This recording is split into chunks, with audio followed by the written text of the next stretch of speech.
Right now, someone is using psychological tricks to control your decisions, emotions, and actions. And you don't even realize it's happening, because these tricks bypass your conscious mind and target your subconscious vulnerabilities. Manipulators have spent years perfecting them, but once you understand how they work, they lose all power.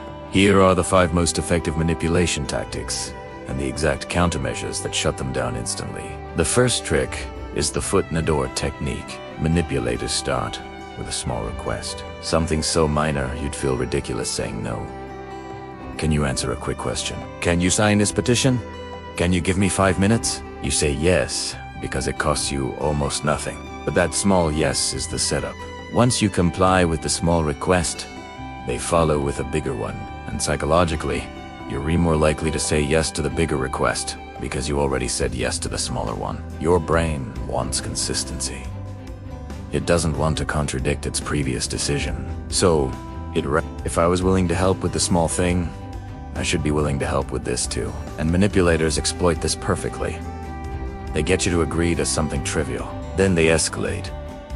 The 5-minute conversation becomes an hour. The quick favor becomes a regular commitment. The small purchase becomes an expensive subscription. And you comply because your brain is trying to maintain consistency with that first yes. The counter to this is recognizing the pattern and resetting after each request. Every new request is a new decision. You don't owe consistency to previous choices. So when someone follows a small yes with a bigger ask, pause. Evaluate the new request independently.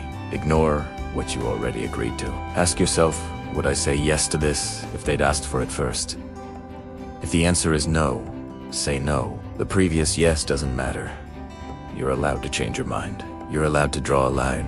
And manipulators hate this, because their entire strategy depends on you feeling obligated to stay consistent. Break that obligation, and the tactic fails. The second trick is guilt tripping. Through selective memory, manipulators remind you of what they've done for you.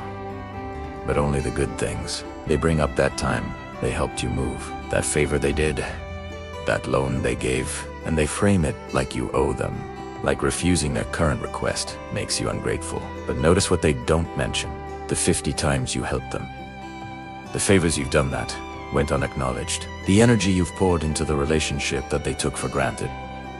They cherry-picked the narrative. They highlight their contributions and erase yours. And if you don't have your own accurate record, you start believing their version. You start feeling guilty. And guilt is the manipulator's most powerful weapon, because guilty people comply to relieve the guilt. The counter is keeping your own scorecard. Not obsessively, not transactionally, but accurately. Remember what you've given, what you've done, what you've sacrificed, so when someone tries to rewrite history to make you feel indebted, you can correct the record. You can say, I appreciate what you've done, and I've done plenty for you too. This isn't a debt I owe. This is a choice I'm making, and right now, I'm choosing no. This neutralizes guilt tripping because you're not accepting their false narrative. You're operating from truth, and truth doesn't carry the same emotional weight as manufactured guilt. The third trick is the false dilemma. Manipulators present you with 2 options, both bad, both designed to serve their agenda. You can either do what I want, or you don't care about me. You can either agree with me, or you're against me. You can either comply, or deal with the consequences. They frame it like these are your only choices. And if you're not careful, your brain accepts the frame. It chooses between the 2 options presented without questioning whether those are really the only options. This is a logical fallacy. But it works because humans are lazy thinkers. We accept frames we're given instead of creating our own. And manipulators know this. So they control the frame. They define the options. And both options benefit them. The counter is rejecting the frame entirely. When someone presents a false dilemma, you don't choose between their options. You create a third option. They say you either trust me or you don't. You say I trust you in some areas and not in others. They say you either do this or you're a bad friend. You say friendship doesn't mean automatic compliance. I can care about you and still say no. They say it's either my way or we're done. You say then we're done. This destroys the false dilemma because you're refusing to play by their rules. You're rejecting their frame and operating from your own.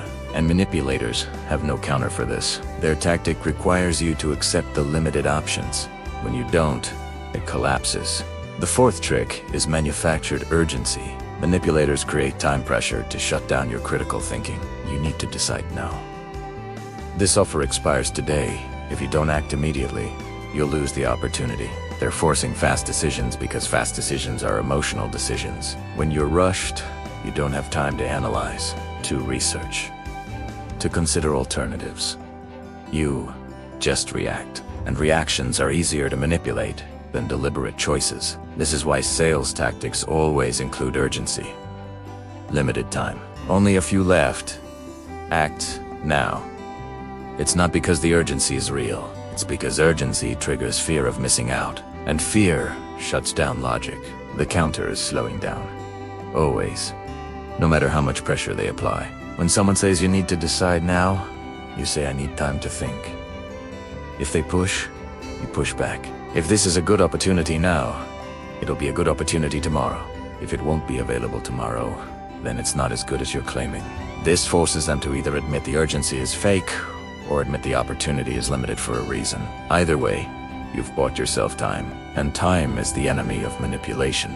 The longer you have to think, the more likely you are to see through the tactic. So take time. Always. Even if it means losing the opportunity. Because opportunities created through urgency are usually traps. The fifth trick is emotional blackmail. Manipulators threaten consequences if you don't comply. Not physical threats, emotional ones. If you don't do this, I'll be hurt. I'll be disappointed. I'll leave.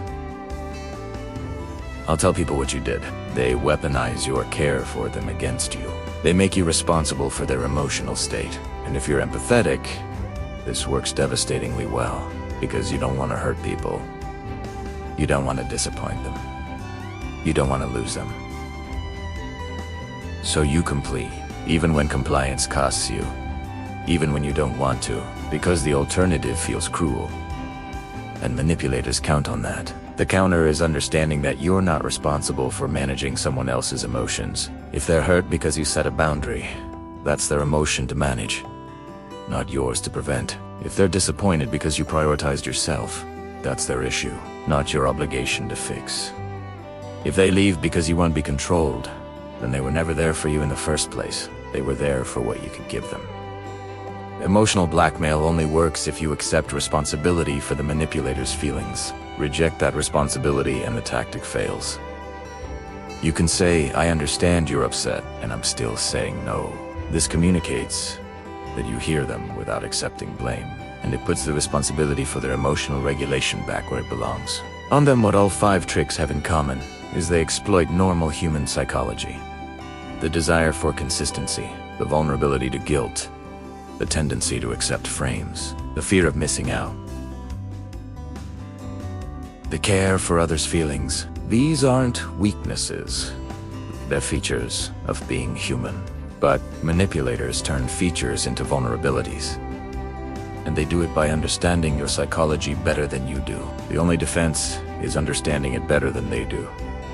Understanding that consistency doesn't require compliance. That guilt is only valid when you've actually done wrong. That frames can be rejected. That urgency is usually manufactured. That you're not responsible for other people's emotional reactions to your boundaries. Once you understand these principles, manipulation becomes visible. And visible manipulation is powerless manipulation, because the tricks only work in darkness. They only work when you don't see them coming. But now, you do.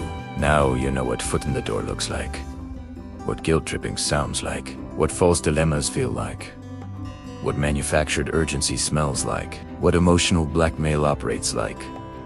And knowing is half the battle. The other half is having the courage to use the counters, to say no, to reject frames, to take time, to refuse responsibility for others' emotions. And that courage comes from understanding that protecting yourself from manipulation isn't selfish. It's necessary, because manipulators will take everything you allow them to take, and they'll justify it by using your own psychology against you. Stop letting them. See the tricks. Use the counters, and become someone manipulators can't touch.